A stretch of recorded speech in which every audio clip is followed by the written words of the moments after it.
इस मामले को कैसे देख रहे हैं? बिस्मिल्लाहिर्रहमानिर्रहीम।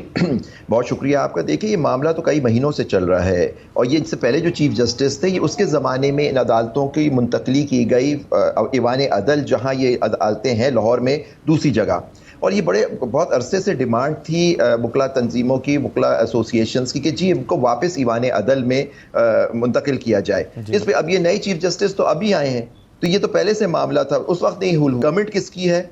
इनकी PMLN की।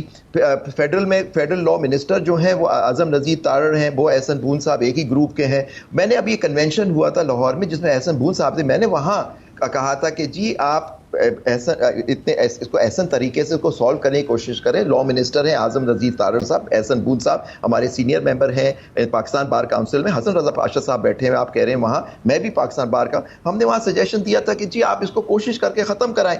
अब वहाँ वकील आ रहे हैं, आप वकीलों को रोक रहे हैं, उनको झगड़ा ब्लेम कर रहे हैं चीफ जस्टिस को, तो ये तो कोई बात नहीं हुई। ये तो ऑर्डर पहले लिया गया था, लेकिन बुकला के साथ जो हुआ है मैं उसकी सख्त मजम्मत करता हूँ। आज आपने देखे पूरे मुल्क में हड़ताल हुई है बुकला के सपोर्ट में, सिंध से लेके यहाँ से लेके खैबर तक हर बुकला तंजीम में, इवन गिलगित बल्तिस्तान के बुकला ने भी हड़ताल की सपोर्ट में।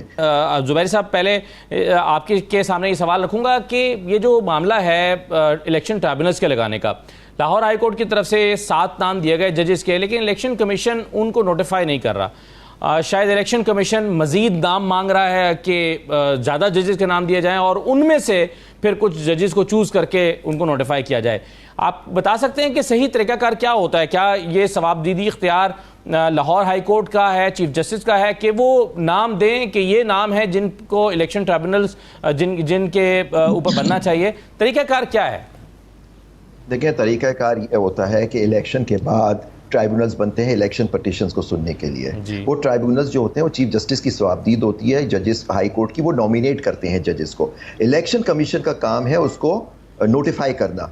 ये कहना कि वो अपॉइंट कर, असल चक्कर क्या है, इन्होंने 2 जजों के नाम आज तक नोटिफाई किए ताकि लाहौर में केसेस ही ना चल सके। आप बताएं कितना बड़ा लाहौर पंजाब प्रोविंस है, उसमें आपने 2। इनकी वजह यह है कि वहाँ इतनी बड़ी धांधली हुई है, फॉर्म 47 की हुकूमत इस मुल्क में बनी हुई है, पंजाब में भी हर जगह, तो वो चाहते ही नहीं कि वो इलेक्शन पटिशंस चले। अब 2 जज बैठ के वो कैसे फैसला करेंगे? तो ये इन्होंने तो डिले करना ही है, क्योंकि उनको मालूम है कि जैसे ही ये केसेस आएंगे उनके सामने, उन जजों के सामने, हकीकत खुल जाएगी कि फॉर्म 45 सही है या फॉर्म 47 सही है।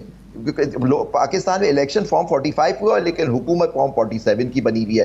तो ये बिल्कुल इन्होंने जो कर रही है इलीगल काम कर, ये करते भी यार, इनसे एक्सपेक्ट यही कर रहे थे हम लोग कि ये नहीं करेंगे। आप बताइए, पंजाब प्रोविंस के लिए सिर्फ 2 जजों को इन्होंने नोटिफाई किया। उस जमाने के जज साहब जो थे, चीफ जस्टिस, शायद उन्होंने 2 नाम दिए थे, अब उन्होंने 7 नाम और मैंने सुना है भेज दिए। आप नोटिफाई करें, अगर आप समझते हैं वो कम है आप और मांग लीजिए, जज साहब और दे देंगे, लेकिन ये जो नाम दिए उनको नोटिफाई तो करें। आप डिले कर रहे हैं क्योंकि कोर्ट उसके अंदर इलेक्शन एक्ट के अंदर पीरियड दिया हुआ कि इतने अरसे में उन पटिशंस का फैसला करना है, आप उनको चलने ही नहीं दे रहे, और चलेंगे नहीं तो फिर नेचुरली फैसला ही नहीं होगा। फैसला नहीं होगा तो जो लोग बैठे हुए हैं इलीगल, मतलब जो इलेक्ट होकर, और धांधली, इनकी इलेक्शन कमीशन की धांधली की वजह से वो आएंगे ही नहीं सामने, वो पटिशंस का फैसला ही नहीं होगा। तो ये सारा गेम ये है कि ये पंजाब में जैसे हमारे एक वकील साहब हैं, वो आज भी कह रहे हैं वो जीते हुए हैं, और लाहौर के अंदर जो हल्के हैं आप बनाए पटिशन, उनके फैसले करें। आबिद जुबैरी साहब, जस्टिस मंसूर साहब की सरबराही में 3 रुकनी बेंच ने फैसला सुनाया, उसमें पेशावर हाई कोर्ट का फैसला और इलेक्शन कमीशन का फैसला मुअत्तल किया गया। अब इसकी इम्प्लीमेंटेशन में आप क्या देखते हैं कि क्या अब वो जो लोग मखसूस नशस्तों पर हल्फ उठा चुके हैं, इजाफी नशस्तों पर, वो जो 23 कौमी असम्बली की नशस्तें जो सुन्नी इत्तेहाद काउंसिल के हिस्से में आती थी, उस पर बाकी सियासी जमातें उठा चुकी हैं, वो क्या रोल बैक होगा, वो वापस होंगी? और क्या इसका दूसरा हिस्सा भी इंप्लीमेंट होगा कि सुन्नी इत्तेहाद काउंसिल को नशस्तें मिलेंगी, या फिर ये फर्दर फाइनल फैसला आएगा उसके बाद दूसरा हिस्सा इंप्लीमेंट होगा? 2 इशूज ये थे कि एक था कि क्या ये सीटें सुन्नी इत्तेहाद काउंसिल को मिलनी चाहिए, नहीं, नंबर 1। नंबर 2 था कि अगर उनको नहीं मिल सकती क्या वो खाली रखी जाए या दूसरी जमातों में बांट दी जाए। ये इलेक्शन कमिश्नर ने जो अपने 1 मार्च का फैसला था उसमें उनसे सीटें भी नहीं दी और दूसरों को बांट दिया। इन्होंने पेशावर हाई कोर्ट में चैलेंज किया, वहां से इन्होंने दोनों पॉइंट्स पे इनके खिलाफ फैसला है जो इन्होंने फिर चैलेंज किया सुप्रीम कोर्ट में। अब पूरी हुकूमत, जस्टिस मंसूर अली शाह की सरबराही में जो बेंच बना, उसने पूरी हुक्म दिया कि ये ऑर्डर प्रोस्पेक्टिव होगा, नंबर 1, और सिर्फ डिस्प्यूटेड सीटों पे लगेगा, और वो से तो अब मैंने उस दिन आपकी टीवी चैनल्स पे पट्टी चल रही थी कि इलेक्शन कमीशन ने फैसला कर लिया है कि वो इस हुक्म को मानेंगे, बड़ी मेहरबानी उनकी जी कि उन्होंने फैसला कर लिया मानने का, वो उन पे बाइंडिंग होता है। तो अब जो मखसूस नशिस्तें, जो जैसे आपने फरमाया 23 नशिस्तें थी, उन्होंने देखिए अगर बेसिक ऑर्डर गलत होता है तो उस पर जो भी सुपर स्ट्रक्चर होता है वो सब चला जाता है। अभी उन्होंने कह दिया कि जो उस मखसूस नशिस्तों पे जो उनकी थी, जो उनको नहीं मिली, उन पे बांट दी गई, वो आप नहीं, उन पे उन्होंने स्टे कर दिया कि मतलब कि वो लोग जिन्होंने इवन ओथ भी उठा लिया था वो अब हिस्सा नहीं ले सकते असेंबली की कार्रवाई वगैरह के अंदर।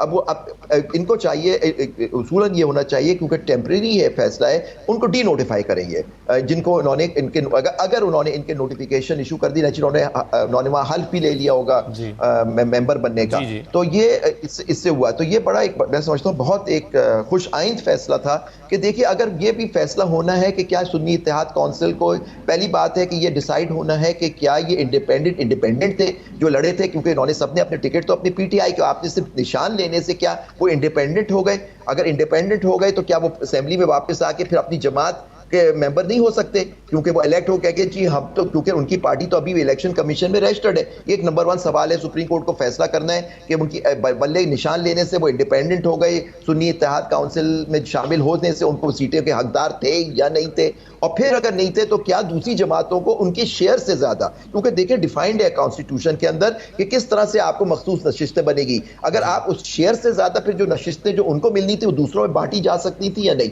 मैं समझता हूं वो नहीं बांटी जा सकती थी, और जो फैसला था election commission Peshawar high court का बिल्कुल आईन और कानून के खिलाफ था। सर आबिद भाई साहब, अब सूरत हाल फिर ये होगी अगर इसका पहला हिस्सा इंप्लीमेंट होता है कि हुक्मरान तहाद की 224 से घट के सीटें 204 हो जाएंगी।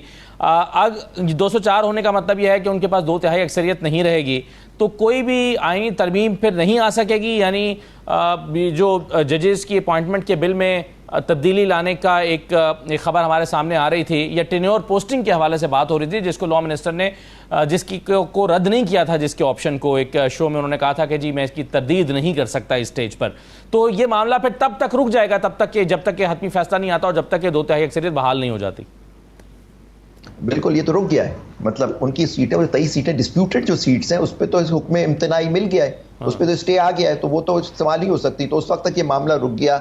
और देखिए हम लोग शुरू से यही, मैं कम से कम शुरू से यही कह रहा था पिछले साल से कि ये सारा, क्योंकि उन्होंने देख लिया था कि दीवार पे लिखा हुआ नजर आ रहा था कि एक जमात जो थी वो बड़ी पॉपुलर थी ताकि उनको इंडिपेंडेंट कर दे, फिर उन्होंने वो सुन्नी इत्तेहाद को किया, वो फैसला सही था या गलत वो सुप्रीम कोर्ट अब फैसला कर देगा। हाई कोर्ट ने तो उनके खिलाफ किया कि सुन्नी इत्तेहाद काउंसिल की खुद की कोई वो नहीं थी। बेसिकली सारा गेम जो शुरू से बना हुआ था कि किस तरह से 2/3 मेजॉरिटी दे दी जाए इस इत्तेहाद को ताकि वो अमेंडमेंट कर सकें कॉन्स्टिट्यूशन के और कॉन्स्टिट्यूशन के साथ खिलवाड़ कर सकें। और यही इंदिया दिया गया कि जी हम जजों की अपॉइंटमेंट में भी हम तब्दीली लाएंगे, हम चीफ जस्टिस या और जजों की टेन्योर में एक्सटेंशन करेंगे, जो मैं समझता हूं कि हमारे बड़े हैं हसन राजा पाशा साहब, Pakistan bar council, supreme court और बाकी एसोसिएशन रेजिस्ट करेंगी, जो हमने हमारे पहले लोगों ने और हमेशा इस चीज़ के खिलाफ रहे हैं कि ये जो हमेशा एक लॉलीपॉप दिया जाता है जजों को रिटायरमेंट से पहले कि जी हम आपका टेन्योर बना रहे हैं ताकि वो उनके हक में फैसले दें। हमारी जुडिशरी इंशाल्लाह इससे ऊपर उठेगी और इस जो ये कॉन्स्पिरेसी है इसको रद्द करेगी, चाहे अगर उनके पास वो भी होगा। और हम लोग बार एसोसिएशन काउंसिल इसको आईनी और कानूनी तरीके से रेजिस्ट करेंगे। जी।